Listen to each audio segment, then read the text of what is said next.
তো বন্ধুরা আবারও দেখা হয়ে গেল তোমাদের সাথে।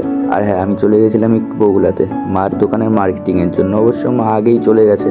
তো এই যে আমরা বগুলা চলে এসেছি বন্ধুরা, দেখতে পাচ্ছ। আর হ্যাঁ বন্ধুরা, একটা কথা বলতে তো ভুলেই গিয়েছিলাম। আমি থাকি অ্যাকচুয়ালি আমার মামার বাড়িতে, মানে হাঁসখালিতে, আর আমার বাড়ি কাঠালিয়াতে। মানে আমার মা কাঠালিয়া থেকে এসেছিলো মার্কেটিং করতে। তো গিয়েই দেখি কেনাকাটা প্রায় কমপ্লিট হয়েই গেছে। আর দুর্গাপুজো তো চলেই আসলো বন্ধুরা, তাই মা চলে এসেছিলো আর কি দোকানের সামগ্রিক জিনিসপত্র নিতে। তো কার কার শপিং হয়েছে জানিও কিন্তু সবাই। আর এই যে এদিকে বিলও হয়ে গেছে, এগুলো সিলেক্ট হয়ে গেছিলো। এই যে বন্ধুরা, আমি কিছু শপিং করে নিয়েছিলাম, আর শপিং করেই দোকানের সব জিনিসপত্র নিয়ে বাসে তুলে দিলাম।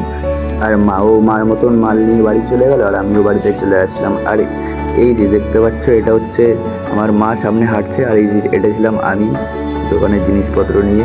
তো আজকের মতো আসি বন্ধুরা, আবার দেখা হবে, টাটা।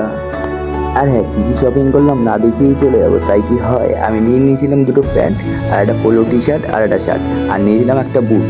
কে কী শপিং করেছো জানিও কিন্তু।